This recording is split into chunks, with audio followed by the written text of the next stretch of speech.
चलिए बढ़ते हैं आज की कहानी की ओर। दोस्तों, मेरा नाम अरुण है और मैं एक बनिए के नीचे काम करता हूँ। बनिया जो अक्सर अनाज को खरीदने का काम करता है। पहले मैं वहीं पर एक पिकअप चलाया करता था, लेकिन उस बनिया के नीचे होने वाले काम ने मुझे एक दिन ऐसा समझौता करवाया। उसके बाद मैंने उस काम को छोड़ना ही ठीक समझा। लेकिन उस काम को छोड़ने के पीछे सिर्फ एक कारण नहीं था, बल्कि ऐसे कई सारे कारण थे जिनकी वजह से मैंने उस काम को अलविदा कहा। तो आइए जानते मेरी जिंदगी से जुड़ा हुआ एक रोचक किस्सा। दोस्तों, रोज रोज की तरह आज भी मैं एक गांव से सामान को गाड़ी में लाद कर शहर के लिए निकल रहा था, क्योंकि शहर में ही हमारा अड्डा था और हम वहीं पर काम करते थे। उस दिन जब मैं गांव से निकल रहा था तो मुझे हमारे बनिया ने फ़ोन करके बताया कि थोड़ा जल्दी लौट जाना, क्योंकि अब रात होने वाली है और तुम्हें दूसरी बार भी जाना होगा। वो क्या था कि उन दोनों माल की कुछ ज़्यादा ही भरपाई होती थी। ऐसे में हम सभी को काफ़ी जल्दी लौटना पड़ता था। लेकिन जब बनिया ने मुझे ये बताया कि आज मुझे रात को एक और डिलीवरी करनी है, तो मुझे उस पर गुस्सा आ गया। उस वक्त तो मैंने उस बनिया को कुछ नहीं कहा, क्योंकि मेरे अंदर गुस्सा कूट कूट कर भरा पड़ा था। उसके बाद मैंने गाड़ी की रफ्तार को बढ़ाया और हम दोनों उस जगह पर पहुंच गए जहां पर हमें माल उतारना था।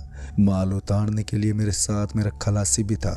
मैंने सारा सामान उतरवा दिया और उसके बाद नीचे उतरकर सीधा बनिए के पास गया और उससे कहा, अरे मालिक, वो क्या है कि आज मेरी बिटिया की तबीयत खराब हो गई थी ना, तो इसलिए मुझे थोड़ा जल्दी घर जाना होगा। तो उस बनिए ने कहा, अरे चिंता मत करो, बस आधे पौने घंटे का ही काम है, उसके बाद वैसे भी तुम जल्दी घर लौट जाओगे। उसकी बात ने मुझे और भी ज़्यादा उकसा दिया था, लेकिन उस समय मैं उसे कुछ बोल नहीं पाया, भला वो हमारा मालिक जो ठहरा। उसके बाद मैंने सोचा कि चलो अब निकल ही जाता हूँ। फिर मैं गाड़ी लेकर वहाँ से निकल पड़ा। मेरा साथी चेतन भी मेरे साथ ही था। हम दोनों लक्ष्मणगढ़ से निकलकर अब रवाना हो चुके थे। हमारी गाड़ी NH 74 पर दौड़ रही थी। कुछ दूर आगे जाने के बाद चेतन ने मुझे कांपती आवाज में कहा, साहब जी, लगता है आप पहली बार इस सड़क को क्रॉस कर रहे हैं। जब चेतन ने मुझे ये कहा तो मैं एकटक उसकी तरफ देखने लगा। फिर उसने एक बार फिर कांपती जुबान में कहा, शायद आपको पता नहीं है यहाँ पर क्या होता है। फिर एक बार मैं एक सेकंड के लिए चेतन को देखने लगा। उसके बाद मैंने मुस्कुराते हुए कहा, अरे भाई, यहाँ कौन सा हमारा मर्डर कर देंगे जो तू इतना ज़्यादा घबरा रहा है। मैंने बस इतना कहा ही था कि तभी गाड़ी के सामने पता नहीं क्या आ गया, जिसकी वजह से गाड़ी का ब्रेक एक अजीब सी आवाज़ निकालने लगा, जिस वजह से मैंने गाड़ी को रोक दिया। उसके बाद जैसे ही गाड़ी रुकी तो मैंने देखा कि गाड़ी के नीचे कुछ आ गया था और फिर हम दोनों उससे करीबन 40 से 50 मीटर दूर आ गए थे। जैसे मैंने विंडो से झांकते देखा तो सड़क की एक सफ़ेद कलर की पट्टी लाल हो गई थी और इतना देखते मेरे तो रोंगटे खड़े हो गए। मैंने गाड़ी नहीं रोकी और उसी वक्त गाड़ी के एक्सीलेटर को दबा दिया। जैसे मैंने गाड़ी को इस तरह भगाया तो चेतन को कुछ भी समझ में नहीं आ रहा था। तो चेतन ने मुझे एक बार फिर कहा, अरे भैया जी, गाड़ी को ऐसे क्यों भगा रहे हो? आप तो जानते भी नहीं हो कि इस सड़क की हकीकत क्या है। उसने इतना कहा ही था कि मैंने उसके कान में कहा, देखो, गाड़ी के नीचे कुछ आ गया है, तुम एक बार पीछे मुड़कर देखो, तुम्हें सब कुछ साफ साफ नजर आ जाएगा। मगर उसके बाद जब चेतन ने पीछे पलट कर देखा तो उसे वहाँ कोई भी नजर ही नहीं आ रहा था। ये देखकर मैं भी थोड़ा सोच में पड़ गया, क्योंकि मुझे लगा कि हो सकता है अंधेरे में मुझे ही कुछ धोखा हो सकता है। शायद वहाँ कुछ और गिरा हुआ होगा, क्योंकि ना ही तो मुझे किसी के चीखने की आवाज़ आई थी और ना ही गाड़ी के किसी के टकराने की आवाज़।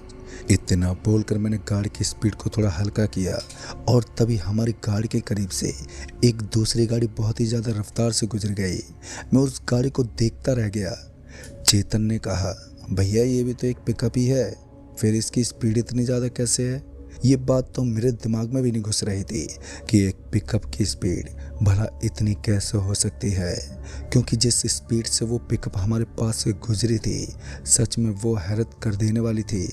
लेकिन जब भागते इस पिकअप पर मेरी नज़र पड़ी तो मैंने उसके नंबर प्लेट को देखा तो सच में मेरे रोंगटे खड़े हो गए, क्योंकि उस पिकअप के नंबर की प्लेट तो बिल्कुल हमारी पिकअप से मिलती जुलती थी।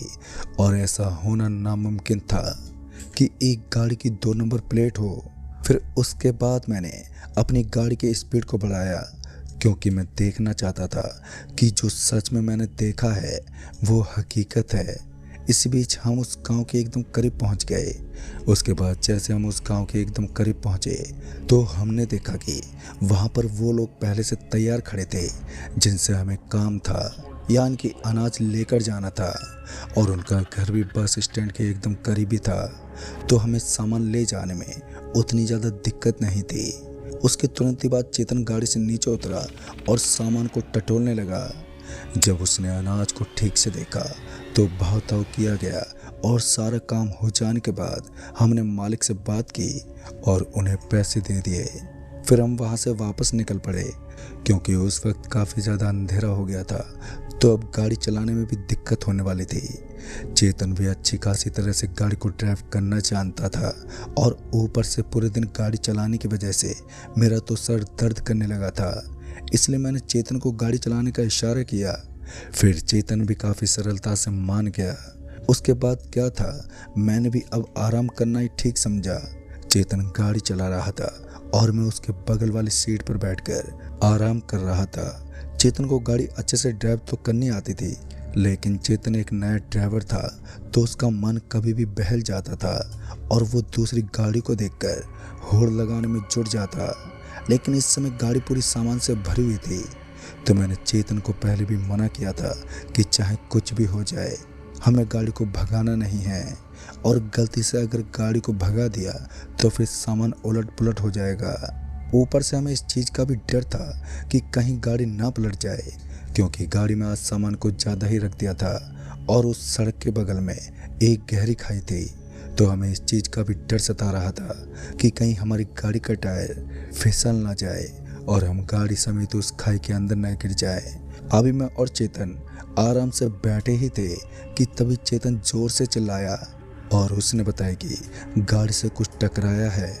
और जैसे उसने ब्रेक लगाने की कोशिश की तो गाड़ी के अंदर एक अजीब सी आवाज़ आ रही थी।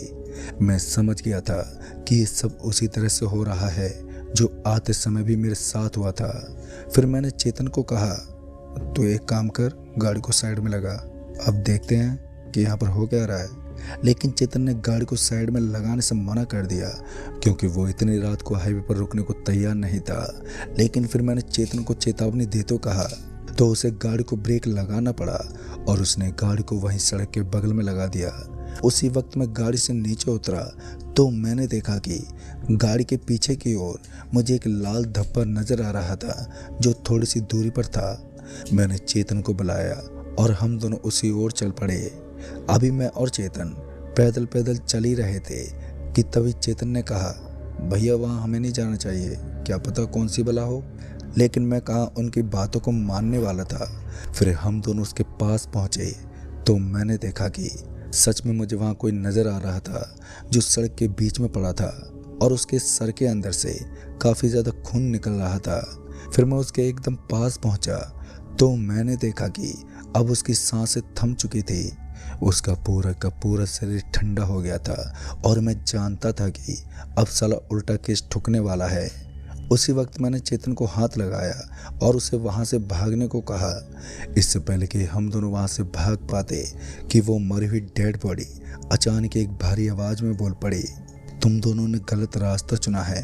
अगर तुम लोग मुझे यहाँ से हॉस्पिटल ले जाते तो मैं तुम्हें माफ़ कर देता, लेकिन अब तो मैं क़यामत दिखाऊंगा, तुम दोनों की मौत तय है। उस आदमी की इतनी बात सुनते ही मेरे तो हाथ पैर कांपने लगे। उसके बाद जैसे मैंने पीछे की तरफ देखा तो वो डेड बॉडी अब अपनी आंखें खोलकर साफ साफ बोल रही थी। ये सब देखकर तो मेरे होश ही उड़ गए। तभी वो डेड बॉडी बिना धरती को हाथ लगाए अचानक ही किसी खंभे की तरह हवा में खड़ी हो गई, और ये देखकर मैं और भी ज़्यादा घबरा गया। मैं एक कदम पीछे सरक गया। तभी उसने हम दोनों के मुंह पर जोर से झपट्टा मारा, और उसके बाद क्या हुआ हम दोनों को कुछ भी याद नहीं है, क्योंकि वो इतना जोर का झपट्टा था कि मेरी और चेतन दोनों की एकदम से आंख बंद हो गई। पता नहीं उसके बाद क्या हुआ, और बाद में जैसे हम दोनों ने अपनी आंखें खोली तो हमने देखा कि हम दोनों सड़क के किनारे वाले घनघोर जंगल में थे।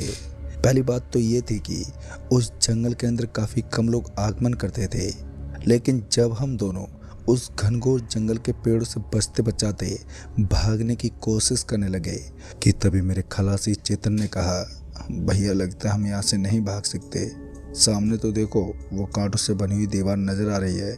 जब हमने दूसरे साइड भागने की कोशिश की तब हम दोनों को उस दूसरी साइड भी वही कांटों से बनी हुई दीवार नजर आई, यानी कि यहाँ से भाग पाना हम दोनों के लिए अब काफ़ी ज़्यादा मुश्किल हो चुका था।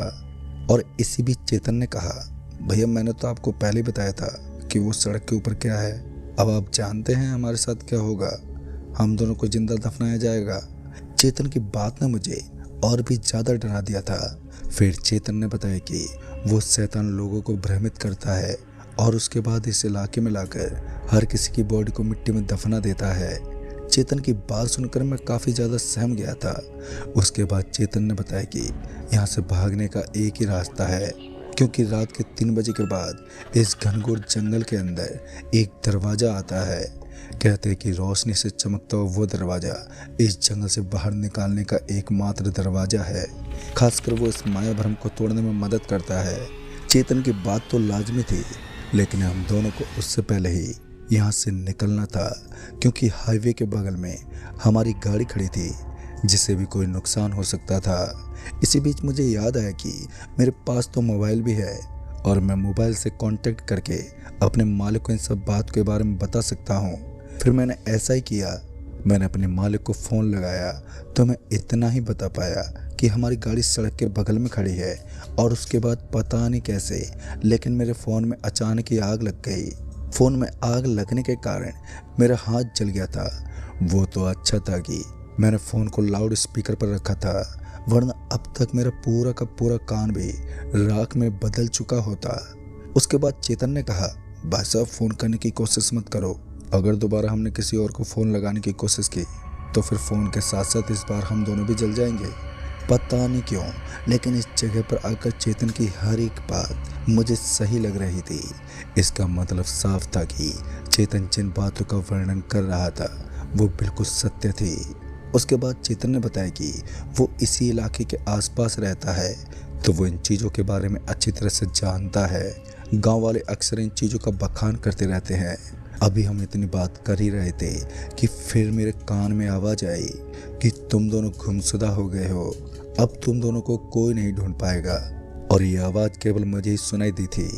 इस आवाज़ को मेरे साथ साथ मेरा दोस्त चेतन भी सुन सकता था। आवाज़ को सुनकर इस बात का तो साफ साफ मालूम पड़ गया कि ये जिसकी भी आवाज़ है वो कोई भूत प्रेत है, क्योंकि इतनी भारी और डरावनी आवाज़ किसी नॉर्मल इंसान की तो नहीं हो सकती। फिर मैं चेतन से बोला, देख भाई, अगर हम दोनों को ज़िंदा बचना है तो हम दोनों को एक दूसरे का साथ देना पड़ेगा। फिर चेतन ने भी मेरी बात मान ली और फिर उसने कहा, ठीक है, आप एक काम करो, आप मेरे कंधे पर चढ़कर इन झाड़ू से बनी हुई दीवार के ऊपर चढ़ जाओ, फिर देखते हैं आगे क्या होता है। उसके बाद जैसे मैं कांटों से बनी हुई दीवार के ऊपर चढ़ने लगा तो मैंने कुछ ऐसा देखा जिसे देखकर एक नॉर्मल इंसान वहीं अपनी जान गंवा दे। दरअसल मैंने देखा कि काला काला जानवर और लंबे लंबे दांत, एक आंख फूटी हुई और पूरा का पूरा चेहरा खून से सना हुआ।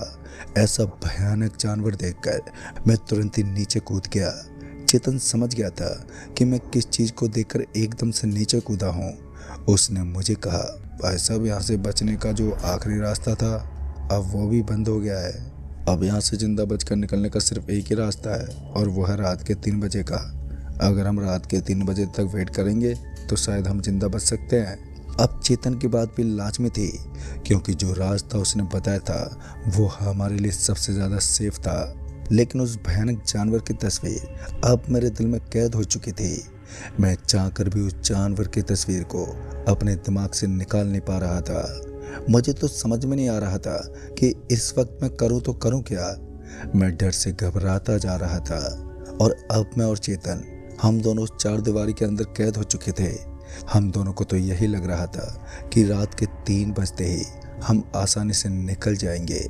लेकिन हमें क्या पता था कि हमारे लिए जो आने वाला वक्त होगा वो बहुत ही ज़्यादा खौफनाक होगा। इसलिए हम दोनों चुपचाप रात के 3 बजे होने का इंतज़ार करने लगे। पता नहीं उस समय क्या टाइम हो रहा था, लेकिन तभी हम दोनों को ऐसा लगा कि जैसे कि हम दोनों के अलावा कोई तीसरा भी यहाँ पर मौजूद है। लेकिन हम दोनों इतनी जल्दी किसी की बात में आने वाले नहीं थे, क्योंकि हम दोनों इस बात को काफ़ी अच्छे से समझते थे कि हम दोनों को जिस तरह से यहाँ पर लाया गया है उसके पीछे कोई कारण है। हम दोनों के ऊपर जल्दी खतरा मंडराने वाला है। अभी मैं और चेतन आपस में बात ही कर रहे थे कि तभी कुछ लताओं ने हमारे पैरों को एकदम से जकड़ लिया। ये लताएं हमें किसी के पेड़ की लग रही थी और मैं समझ चुका था कि अब हमारे साथ जो होगा वो हमारी सोच से परे होगा। बस हमें किसी भी तरह अपने आप को संभाल कर रखना है। उसके बाद मैंने झट से चेतन का हाथ पकड़ लिया और हम दोनों ने अपने आप को काफ़ी देर तक यूं ही पकड़े रखा, लेकिन वो चीज़ हमें छोड़ने को तैयार ही नहीं थी। अब धीरे धीरे हमारा शरीर भी खिंचाव महसूस करने लगा था। हमारी पूरी बॉडी के अंदर अब बहुत जोर का दर्द हो गया था, लेकिन अब भी मैंने चेतन का हाथ नहीं छोड़ा। चेतन मुझे आवाज़ देते बोला, उस्ताद जी थोड़ा धैर्य रखना। जब तक हम दोनों ने अपने अपने हाथ को थम रखे हैं तब तक ये काली शक्ति हमारा कुछ नहीं बिगाड़ पाएंगी, सिर्फ हमें खींच सकती है। लेकिन उसके बाद वही हुआ जिसका मुझे डर था। ज़्यादा खिंचाव महसूस होने के कारण मैंने चेतन का हाथ छोड़ दिया और जैसे मेरा हाथ उसके हाथ से छूटा तो पता नहीं क्यों लेकिन मेरा सर किसी भारी चीज़ से टकरा गया और उस चीज़ से मेरा सर इतनी ज़ोर से टकराया था कि मेरे पूरे के पूरे जिस्म के अंदर एक बिजली दौड़ने लगी, जैसे मेरे शरीर में किसी ने करंट पैदा कर दिया है। मैं छटपटाने लगा। दूसरी तरफ मुझे समझ में नहीं आ रहा था कि इस वक्त चेतन का क्या हाल होगा। मैं तो अपने सर को पकड़कर बस इधर उधर अपने पसवाड़े को फेरने में लगा हुआ था और तभी वहाँ पर किसी आदमी के कदमों की आवाज़ आने लगी। ये आवाज़ काफ़ी ज़ोर ज़ोर से आ रही थी, तो इसका मतलब यही था कि जो भी मेरी तरफ आ रहा है उसके कदम काफ़ी ज़्यादा बड़े हैं, यानी कि वो कोई छोटा मोटा मनुष्य नहीं है बल्कि एक विशाल जीव है। मैंने हल्की सी अपनी गर्दन को उसी दिशा में हिलाया तो मैंने देखा कि एक लंबा काला और अजीब सा दिखने वाला जानवर मेरी तरफ बढ़ रहा था। उसके दांत उसके जबड़े को चीरकर बाहर निकले हुए थे। वो इतना ज़्यादा डरावना था कि उस भयानक राक्षस के बढ़ते हुए कदम मुझे और भी ज़्यादा डरा रहे थे। फिर कुछ देर के बाद वो मेरे इतने करीब पहुंच गया था कि मैं उसके चेहरे को बहुत ही आसानी से देखने लगा। अब तो उसका भयानक राक्षस का चेहरा और भी ज़्यादा खौफनाक हो गया था। अब मैं बहुत ही बुरी तरह हताश हो गया था। तभी मेरे कान में एक आवाज़ आने लगी, भाई अपनी जगह से हिलना मत, जैसे वो उसी तरह पड़े रहना। शायद ये आवाज़ चेतन की थी जो मेरे बिल्कुल पीछे की तरफ गिरा हुआ था और उसके बाद मैंने अपनी आंखें बंद कर ली। लेकिन अब मेरे अंदर इतनी हिम्मत नहीं थी कि मैं उस भयानक राक्षस की डरावनी से चेहरे को देख सकूं। फिर मैं अपनी आंखों को बंद करके उसी तरह गिरा रहा। फिर कुछ देर तक तो ऐसा ही चलता रहा, लेकिन फिर उसके बाद हमारे अगल बगल में हमें किसी गाड़ी के चलने की आवाज़ आने लगी। हम दोनों को ऐसा लग रहा था कि यहाँ आजू बाजू में कोई गाड़ी है जो हमारी सहायता कर सकती है, लेकिन सहायता पाने के लिए सबसे पहले इस गोलमाल घेरे से बाहर निकलना था। उसके बाद मेरी नज़र चेतन पर पड़ी तो मैंने देखा कि चेतन अपने डगमगाते हुए कदमों के साथ वापस से उठ गया है और वो एक ही जगह पर बैठ गया है। ये देखकर मैंने भी हिम्मत की और उसके बाद मैं भी अपनी जगह से उठकर बैठ गया और जब मैंने अपने चारों दिशाओं में देखा तो मुझे वहाँ पर कहीं भी नजर नहीं आ रहा था। एक पल के लिए मुझे राहत मिली, लेकिन वो कहते हैं ना, जब मुसीबत अपने सर पर बैठी हो तो ज़्यादा देर तक हम अपने सुकून को प्राप्त नहीं करते। फिर कुछ देर के बाद ही हम दोनों के साथ वो सब होने लगा जिसकी हमने कभी कल्पना तक नहीं की थी। दरअसल उसके बाद जैसे मैं और चेतन आपस में बात करने लगे थे तो अचानक ही ज़मीन के अंदर से कुछ चीज़ें बाहर निकल रही थी। हमें ऐसा लग रहा था कि अब जो चीज़ें ज़मीन के अंदर से बाहर निकल रही हैं वो कोई नॉर्मल चीज़ नहीं हो सकती। कभी हड्डी के टुकड़े ज़मीन के अंदर से एकदम से बाहर निकल जाते तो कभी सड़ा हुआ मांस एकदम से बदबू मारने लगता। ये सब इतना ज़्यादा बढ़ गया था कि मैं और चेतन दोनों ही अब तड़पने लगे थे। जहां मुझे मांस की बदबू से उल्टी आने लगी थी, तो वहीं अब चेतन का हाल भी बेहाल हो चुका था। मेरे पूरे शरीर से पसीना बाहर निकल रहा था। तभी चेतन ने कहा, भाई अगर अपनी जान बचानी है तो अब तुम कुछ भी मत करना। अब हम दोनों इस तरह फंस गए थे कि हमारे कुछ भी समझ में नहीं आ रहा था। शायद रात के 1:30 बजने को आए थे और अब वो वक्त आ गया था जब लगातार 1.5 घंटे तक हमने अपनी जान के साथ खिलवाड़ करना था। हमें जान के साथ खेलना था, क्योंकि अब जो होने वाला था वो बहुत ही ज़्यादा खौफनाक होने वाला था। उसके बाद मैं और चेतन पूरी तरह से सावधान हो गए थे कि अब जो होगा वो हमें यहाँ से बाहर निकालेगा। और उस गोल घेरे के अंदर अचानक ही बादलों की संख्या ज़्यादा होने लगी। बादलों के अंदर गड़गड़ाहट हो रही थी कि कुछ देर में ही बारिश शुरू हो जाएगी। उसके बाद चेतन ने मुझे कांपती आवाज़ में कहा, उस्ताद जी अब अपनी आंखें बंद कर लेना और जब तक अपनी आंख मत खोलना जब तक आपको ये एहसास ना हो कि आप इस गोलाकार के घेरे से बाहर निकल चुके हैं। जिस तरह से चेतन ने बताया था अब बिल्कुल वैसा ही होने लगा। हमें हमारे शरीर का बोझ महसूस नहीं हो रहा था। ऐसा लग रहा था जैसे हमारे शरीर का वजन हल्का हो गया है। इस बार भी जब मैंने एक बार के लिए अपनी आंखें खोली तो मैंने देखा कि वही डरावने चेहरे वाले कुछ शैतान हमें पकड़कर कहीं पर लेकर जा रहे थे और हमारा शरीर हवा में उठा हुआ था। जैसा कि चेतन ने मुझे बताया था कि उस गोलाकार के घेरे से बाहर निकलते ही हमें अपनी मनमानी करनी है, तो मैंने मन ही मन भगवान हनुमान जी का हनुमान चालीसा पढ़ना शुरू कर दिया। उसके बाद मैं हनुमान चालीसा का पाठ बहुत ज़्यादा ऊंची ऊंची आवाज़ में गाने लगा। कहते हैं भूत प्रेत को भगाने के लिए भगवान हनुमान का हनुमान चालीसा ही काफ़ी होता है। दोस्तों वो हकीकत थी, जब हनुमान चालीसा का पाठ करते समय वो सारे शैतान हवा में धुआं बन गए। लेकिन जैसा कि चेतन ने बताया था कि रात को 3 बजे यहाँ एक दरवाज़ा खुलता है, ऐसा वहाँ कुछ भी नहीं हुआ। जो कि लगभग 2 बजे के आसपास हम दोनों उस जंगल से बाहर निकल गए और उस घेरे से बाहर निकलने के बाद हम सही सलामत अपने घर लौट आए। लेकिन वो दिन हमारी ज़िंदगी का सबसे ज़्यादा डरावना और क़यामत भरा हुआ दिन साबित हुआ। दोस्तों उस दिन के बाद मैंने देर रात में अपनी गाड़ी को किसी जगह पर रोकना तक छोड़ दिया था। बस कोई सेफ जगह मिलती है तो वहीं पर अपनी गाड़ी को रोक कर देखता हूँ। तो दोस्तों इस कहानी में बस इतना ही। तब तक के लिए बाय एंड टेक केयर।